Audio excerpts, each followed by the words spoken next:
নমস্কার বন্ধুরা, আশা করি সবাই ভালো আছেন। বং পিউ প্রিয়াঙ্কার আরও একটি নতুন ব্লগে আপনাদের স্বাগত। আজকে হলো বুধবার আর এখন বাজে প্রায় 10:30। আর দেখুন, আমি অলরেডি রান্নাঘরে দেখতেই পাচ্ছেন আমি চলে এসেছি। আর আজকের ব্লগটাতে আমি এখান থেকেই স্টার্ট করছি। অন্য দিনের মতো আজকে একটু দেরি হয়ে গেছে, সকাল সকাল উঠতে পারিনি। আমি চেষ্টা যদিও বা করি, কাও মাঝে সাঝে কিছু কারণের জন্য লেট হয়ে যায়। কেন হয়েছে অবশ্যই আপনাদের পরে জানাবো। কিন্তু তার আগে দেখুন, আমার আসার আগে মা এখানে অলরেডি রান্না শুরু করে দিয়েছে। আর এখানে এখন লাউ শাকের ঝোল হচ্ছে আজকে দুপুরের লাঞ্চের জন্য। আর এদিকে পাবদা মাছ ধুয়ে নুন হলুদ মাখিয়ে, এটা আমিই রেখেছি, আসার পরে তাড়াতাড়ি হাতে হাতে করে দিলাম। এছাড়াও আরও স্পেশাল কিছু আজকে রান্না হবে, সবটাই আপনাদের দেখাবো। আর তার জন্যই না রান্নাঘরে একটা হুড়োহুড়ি পড়ে গেছে আর অনেক কাজও জমে রয়েছে। যাই হোক, মা তো দুপুরে রান্না বসিয়েই দিয়েছে। তার সেখানেও কিছু যা কাজ টুকটাক ছিল আমি করে দিয়েছি অলরেডি। এখন মার রান্না শেষ না হলে তো আমি আমারটা স্টার্ট করতে পারবো না। তাই ভাবলাম ততক্ষণে পিহুর ব্রেকফাস্টটা করিয়ে নিই। আপনারা দেখেছেন পিহুকে ম্যাক্সিমাম আমি রুটি, নালে ম্যাগি, নালে দুধ চকোস এসবই দিই। তাই ভাবলাম আজকে একটু স্বাদ পরিবর্তন করা যাক, তাই ভাত কুমড়ো সিদ্ধ দিয়ে মাখন দিয়ে দিয়েছি। পিহুকে ব্রেকফাস্ট সেরে এই এসে সবে বসলাম। আজকে উঠতে আমার বেশ খানিকটা লেট হয়ে গেছে, বিকজ কালকে রাত্রি প্রায় 3টে অবধি আমি এডিট করেছি। কারণ অনেকগুলো এই গত দুদিন ধরে আমি পুজো বা এটা সেটা করে খুব ব্যস্ত ছিলাম, যার জন্য আমার কোনো কিছুই জাস্ট শ্যুট করা হয়েছিল, এডিট করা হয়নি। আর যেহেতু আমি যখন শ্যুট করি খুব র্যান্ডাম শ্যুট করি, তাই যদি শ্যাং সেটার এডিট না হয় তাহলে সেটা পরে খুঁজে এডিট করতে একটু অসুবিধা হয়। তাই কালকে রাত্রে বসে সমস্ত এডিটিংয়ের কাজ ম্যাক্সিমামটাই 90% সেরে রেখেছি। তো ওই করতে গিয়ে রাতে ঘুমাতে লেট হয়ে গেছিলো, সেই জন্য সকালেও আজকে একটু বেলা করেই উঠেছি। একটু না, বেশ ভালো, প্রায় 9:45 নাগাদ উঠেছি। এতটা বেলায় আমি উঠি না, যার জন্য আমার এক্সারসাইজটাও আজকে করিনি তা না, বাট সেইভাবে টাইম দিতে পারিনি, পুরো 1 ঘন্টা করতে পারিনি। লেমন টিও সকালবেলা করে খাওয়া হয়ে গেছে। আর আমি দেরি করে ওঠা মানে পিহু লেট করে ওঠে, আর পিহুরও একটু দেরি করে ওঠা। তাই উঠেই আগে লেমন টি খেয়ে নিজের এক্সারসাইজটা করে আগে রান্নাঘরের কিছু কাজ প্রথমেই সেরে নিয়েছি। কারণ আমার দেরি করে আজকে ওঠাতে মারও একটু চাপ পড়ে যায়। আর আপনারা দেখলেনই রান্না প্রায় অলমোস্ট হয়েই এসছে। তাই তাড়াতাড়ি করে রান্না কিচেনের কাজ একটু সেরে পিহুরটা করে নিয়ে পিহুকে আগে তাই খাইয়ে দিলাম। কারণ অনেকটা লেট হয়ে গেছে। এত লেট করে যদি ব্রেকফাস্ট করে আবার লাঞ্চ করতে ওর আবার হবে না টাইমে, আর দেরিও হবে। তাই উঠেই আগে সমস্ত কাজ মোটামুটি সেরে নিয়েছি। এবার যে আজকে হবে আরও একটা জিনিস, সেটা হচ্ছে রান্নাটা তো আমাদের যে লাঞ্চ সেটা তো মা দুপুরে মাই করলো, কিন্তু তাছাড়াও আরও একটা রান্নার প্রিপারেশান আজকে হবে। কিন্তু ওটা আসলে রান্নাটা করব কালকে, বাট আজকে ওটাকে ম্যারিনেশন করে রেখে দিতে হবে, প্রিপারেশনটা স্টার্ট করতে হবে আজকে। তা সেটা করব মা রান্না হওয়ার পরে। মা রান্নাটা আরেকটুই বাকি আছে, আপনাদেরও দেখাবো কি করছি না করছি। যাই হোক, কিছুটা কাজ এখন অবধি একটু শেষ হয়েছে, তাই একটু বসেছি, এসে আবার যেতে হবে। আর গরমও খুব পড়েছে, গরমটা তো কিছুতেই কমছে না। যখন বৃষ্টি হচ্ছে তখন তারপরে আবার সেই গরম হয়েই রয়েছে। চলুন তাহলে দেখা যাক। দুপুরে মায়ের রান্না যা যা ছিল বা আজকের লাঞ্চ যা যা হয়েছে সেগুলো সমস্ত রেডি হয়ে গেছে। আর তাই এখন আমি নিয়ে চলে এসেছি চিকেনের একটা রেসিপি। এটা নতুনত্ব বলতে নতুন ঠিক না, পুরনোই, বাট আমি একটু অন্যরকমভাবে করব, যেটা খেতে বা স্বাদে একটু অন্যরকম হবে। পুরোটাই রেসিপিটা আপনাদের সঙ্গে স্টেপ বাই স্টেপ আমি শেয়ার করব, তাই আপনারাও স্কিপ না করে পুরো রেসিপিটা দেখবেন, তাহলে আপনারাও বুঝতে পারবেন এবং বাড়িতে ট্রাই করবেন, অবশ্যই ভালো লাগবে। চলুন তাহলে স্টার্ট করা যাক রেসিপিটা। তো রেসিপিটার মেন যে ইনগ্রিডিয়েন্টস আপনারা দেখে আশা করি বুঝতেই পারছেন, চিকেন। আর এই যে এখানে চিকেন, আমি এখানে বড় বড় 6 পিস মতো চিকেন নিয়েছি। এবার সেই অনুযায়ী আমি আপনাদের ইনগ্রিডিয়েন্টসের পরিমাণ বলবো। আর সবার আগে দেখতেই পাচ্ছেন চিকেনগুলোতে আমি বেশ বড় বড় করে একটু বেশ ডিপ করে কাট করে দিয়েছি। কারণ এত বড় বড় চিকেন, এটা যদি আমি কাট করে না দিই তাহলে কি হবে, চিকেনের গায়ে ভালো মতো নুন মশলা ঢুকবে না, তাতে খেতে চিকেনগুলো স্বাদের হবে না। তো চিকেন তো কাট করে আমি রেখে দিয়েছি। এবার আমি একটা মিক্সিং জার নিয়ে নিয়েছি ছোট, তার মধ্যে আমি কিছু ইনগ্রিডিয়েন্টস শুকনো গুঁড়ো করব। আর সেই জন্যই সবার আগে আমি নিয়ে নিলাম 2 টেবিল চামচ পোস্ত। এই রেসিপিটাতে অনেক রকমের ইনগ্রিডিয়েন্টসই আছে, কিন্তু প্রথমে আমি কিছু ইনগ্রিডিয়েন্টস ওই 4-5টা ইনগ্রিডিয়েন্টস একসঙ্গে করে প্রথমে সেটাকে আমি শুকনো গুঁড়ো করে নেব, না হলে হবে না। আর আপনারা জানেনই যে পোস্ত শুকনো গুঁড়ো না করলে ঠিকভাবে মিহি হয় না। আর এখন আমি নিয়ে নিচ্ছি প্রায় 1.5 টেবিল চামচ মতো ভাঙা কাজু। তারপরে এখানে এখন নিয়ে নিচ্ছি দেখুন 1.5 টেবিল চামচ চারমগজ। এবার আমি এই ইনগ্রিডিয়েন্টসগুলোকে একটু শুকনো খোলায় গুঁড়ো করে নেব ফার্স্টে, করে নিয়ে তারপরে পরের স্টেপে যাব। কিন্তু তার আগে আমি একটা কথা বলে দিই, এই যে ইনগ্রিডিয়েন্টসের পরিমাণগুলো আমি বললাম সেটা আমি যে 6 পিস চিকেন বড় বড় সাইজের নিয়েছি সেই হিসাবে। আমি আজকে প্রায় 800 থেকে 850 গ্রাম মতো চিকেন নিয়েছি, তো সেই হিসাবেই আমি ইনগ্রিডিয়েন্টসের পরিমাণ বললাম। আপনারা যখন করবেন ট্রাই রেসিপিটা, তখন আপনাদের চিকেনের পরিমাণ যেরকম হবে সেই অনুযায়ী সেটাকে প্লাস মাইনাস করবেন ইনগ্রিডিয়েন্টসের পরিমাণ। আর এখন দেখুন যে ইনগ্রিডিয়েন্টসগুলো আমি শুকনো খোলায় গুঁড়ো করব বলছিলাম সেগুলোই করে নিচ্ছি। আর এখানে কথা বলতে বলতে দেখুন ইনগ্রিডিয়েন্টসগুলো আমার শুকনো খোলায় গুঁড়ো করা হয়েও গেছে। টেক্সচারটা ঠিক এরকম হবে, আশা করি আপনারা দেখে বুঝতেই পারছেন। আর একটু ভেজা ভেজা হবে, কারণ কাজু আছে, কাজুর যে অয়েলটা আছে সেটা বেরিয়েছে মিক্সিং করার ফলে, সেই জন্য সেটা একটু দলা দলা ভাব করেছে। এরপরে আমি মিক্সিং জারে দিয়ে দেব পেঁয়াজ। আর এখানে দেখুন আমি 2টো মাঝারি সাইজের পেঁয়াজ একটু ফাইন না, একটু হালকা চপ করে নিয়ে দিয়ে দিচ্ছি। এখন আমি ফার্স্টে পেঁয়াজের সঙ্গে যে শুকনো খোলায় গুঁড়ো করা মিক্সারটা ছিল সেটা একসঙ্গে বেটে নেব। এতে কি হবে, পেঁয়াজের থেকে যে রসটা বেরোবে, জলটা, সেটা ওই শুকনো মিক্সচারটাকে আরও ফাইন পেস্টে পরিণত করবে। পেঁয়াজ দিয়ে পেস্ট হয়ে গেছে করা। এবার আমি এর মধ্যে মানে মিক্সিং জারে দিয়ে দিচ্ছি 2 ইঞ্চি মতো আদাকে একটু স্লাইস করে কুচি করে। এবার এর মধ্যে আমি দিয়ে দিয়েছি 3টে গোটা কাঁচা লঙ্কা। দেখতেই পাচ্ছেন, এটা স্বাদ অনুযায়ী, আপনারা যে যেরকম ঝাল খান সেই অনুযায়ী। আমি যেহেতু একটু ঝালের পরিমাণটা কম করব, তাই আমি 3টেই গোটা কাঁচা লঙ্কা দিয়েছি। এবার এর মধ্যে আমি দিয়ে দিচ্ছি 13 থেকে 14 কোয়া রসুন। এবার আমি এই সমস্ত ইনগ্রিডিয়েন্টসগুলোকে মিক্সার জারে আরও কিছুক্ষণ ঘুরিয়ে একটা ফাইন পেস্ট তৈরি করে নেব। অবশ্যই মনে রাখবেন, এই যে পেস্টটা এখন তৈরি হচ্ছে, এই পেস্টের মধ্যে কিন্তু এক ফোঁটাও জল দেওয়া চলবে না। আমিও দিইনি এক ফোঁটাও জল, শুধু পেঁয়াজ, রসুন, লঙ্কা এগুলো থেকে যে জলটা বা রসটা বেরোবে সেটা দিয়ে পেস্টটা তৈরি হবে।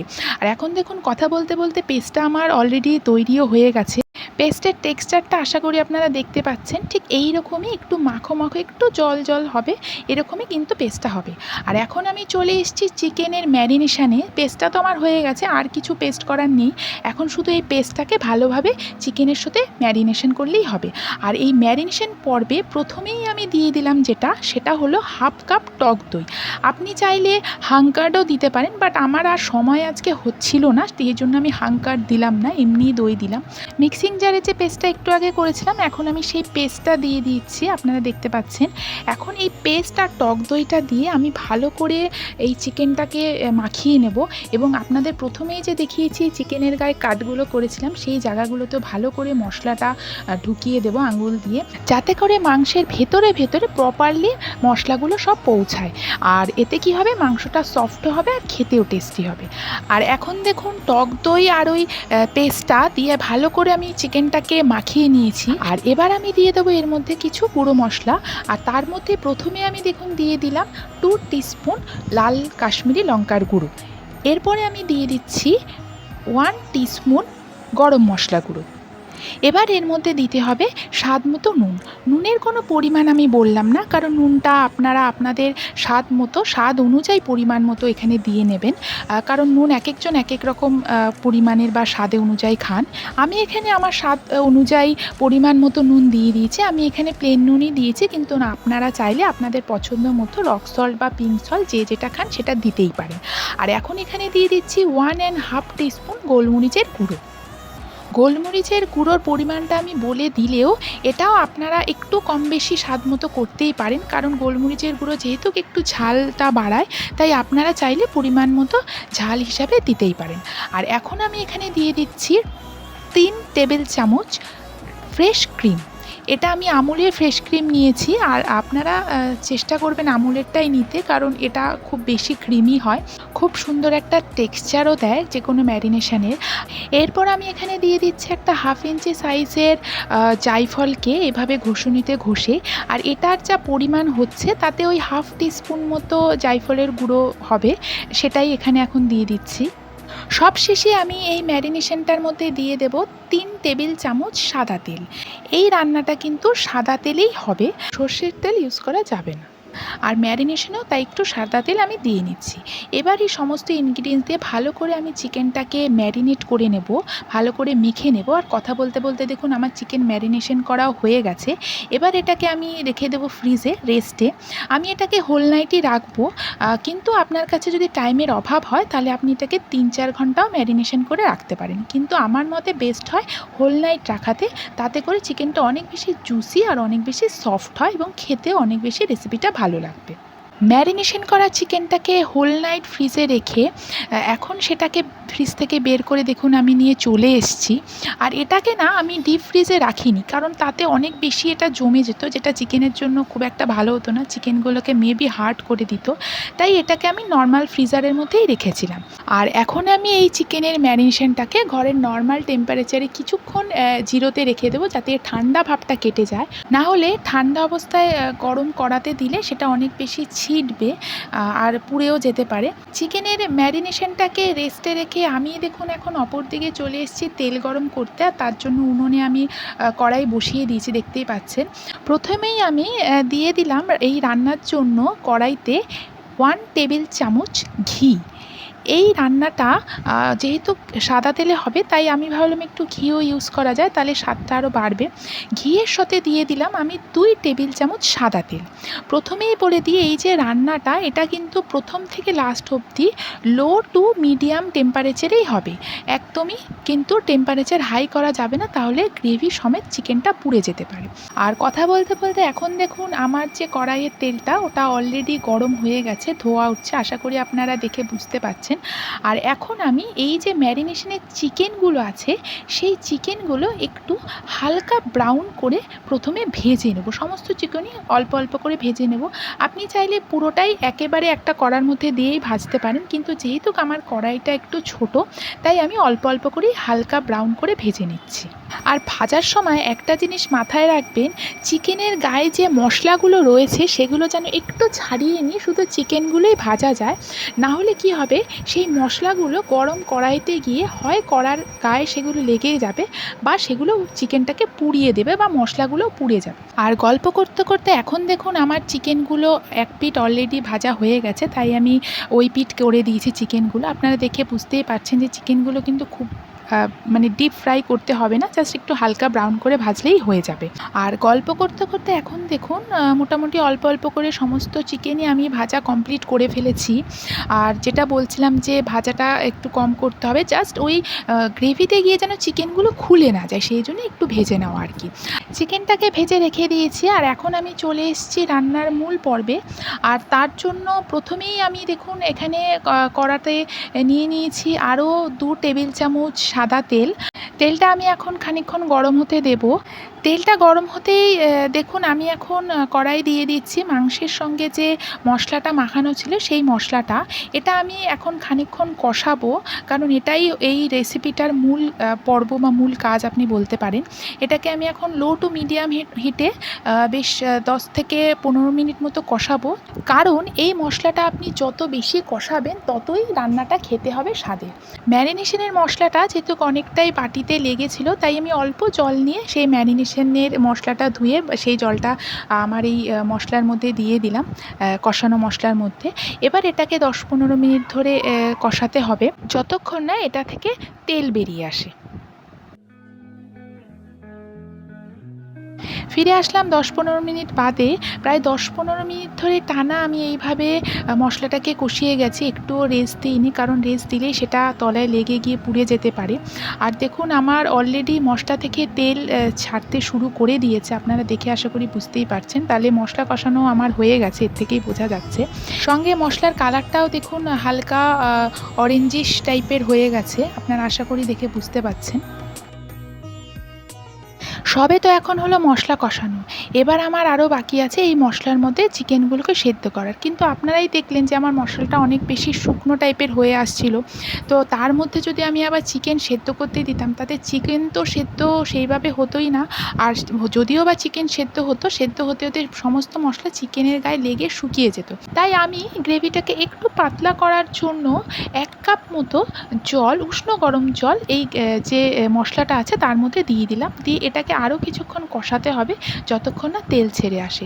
জল দিয়ে আমি আরও 5 মিনিট মতো মশলাটাকে কষিয়ে নিয়েছি। তাই দেখতেই পাচ্ছেন আমার মশলাটা দিয়ে তেল ছেড়ে দিয়েছে। আর এখন আমি এই মশলাটার মধ্যে বা এই গ্রেভিটার মধ্যে দিয়ে দিচ্ছি আমার যে চিকেনগুলো আমি ভেজে রেখেছিলাম সেইগুলো। কষানো মশলাটার মধ্যে এইভাবেই জাস্ট হালকা করে চিকেনগুলোকে বসিয়ে দিতে হবে, কারণ এরপরে এটা দমেই কিন্তু ঢাকা দিয়ে রান্না করতে হবে লো টু মিডিয়াম হিটে। বেশি নাড়াচাড়া করা যাবে না চিকেনগুলো, তাতে করে চিকেনগুলো খুলে যেতে পারে। এরপর রান্নাটাকে ঢাকা দিয়ে 15 মিনিটের জন্য এইভাবেই দমে ছেড়ে দিতে হবে, যাতে করে চিকেনটা সেদ্ধ হতে পারে আর গ্রেভিগুলো প্রপারলি মাংসের মধ্যে ঢুকতে পারে। চিকেনটা কড়াইতে ঢাকা দিয়ে দমে বসিয়ে এখন আমি চলে এসেছি এই রান্নার আরও একটি ছোট্ট প্রস্তুতিতে। আর এখন আমি নিয়ে নিয়েছি 1/2 কাপ মতো উষ্ণ গরম দুধ একটা ছোট বাটিতে, আর তার মধ্যে আমি দিয়ে দিলাম 1 চিমটে হলুদ। আমার কাছে এই মুহূর্তে কেশর অ্যাভেলেবেল নেই, থাকলে আমি কেশরই দিতাম, কিন্তু আপনাদের কাছে যদি কেশর অ্যাভেলেবেল থাকে তাহলে আপনি 1/2 টিস্পুন কেশর এর মধ্যে মানে এই দুধের মধ্যে অ্যাড করতে পারেন এবং করে সেটাকে কিছুক্ষণের জন্য ভিজতে দিতে পারেন। যদি একান্তই আপনাদের কাছে কেশর অ্যাভেলেবেল না থাকে আমার মতো হলুদ দিলেও চলবে। ফিরে এসেছি আমি 15 মিনিট বাদে, দমে রেখে দিয়েছিলাম 15 মিনিট লো আছে। তো এখন দেখুন আমার 1 পিঠ হয়ে গেছে। এবার আমি মাংসগুলোকে একটু উল্টে দেবো আরেক পিঠ করে। আর তার আগে দেখুন কীরকমভাবে আমার গ্রেভিটা থেকে তেল ছেড়ে আসছে। এইভাবে উল্টে দেওয়ার পর একটা বড় চামচে বা হাতায় করে গ্রেভিগুলো নিয়ে একটু মাংসের ওপরে দিয়ে দেবেন। দমে থাকাকালীন কিন্তু মাঝে মাঝে খুন্তি দিয়ে সে তলাটা একটু নেড়ে দেবেন, যাতে করে মাংসের তলাটা লেগে না যায়। এরপর এটাকে আমি আরও 5 মিনিট দমে ঢাকা দিয়ে রেখে দেবো। রান্নাটা আমার প্রায় হয়ে গেছে, 1-2 আর ইনগ্রিডিয়েন্টস বাকি, তাহলেই রান্নাটা কমপ্লিট হয়ে যায়। এমনিতে রান্নাটা খুবই ইজি, মানে শুধু ম্যারিনেশন করতেই যা ইনগ্রিডিয়েন্টস লাগে, এছাড়া রান্না করতে এই সময় দেখতেই পাচ্ছেন সেরম কিছু কিন্তু লাগছে না। আর গল্প করতে করতে দেখুন আরও 5 মিনিট বাদে আমি ফিরে এসেছি। আমার মাংসটা এখন পুরোটাই হয়ে গেছে। একটু চামচ দিয়ে দেখে নিচ্ছি যে সেদ্ধটা কীরকম হলো। আজকের এই চিকেনের রেসিপি যেটা আমি বানালাম, এটা আপনারা বিরিয়ানি, তন্দুরি রুটি, রুমালি রুটি এইসবের সঙ্গে খেতে পারেন, খুব ভালো যায়। এবং এই রেসিপিটা আপনারা বাড়িতে অবশ্যই একবার ট্রাই করবেন, কারণ এই রেসিপিটা খুবই খেতে টেস্টি হয়।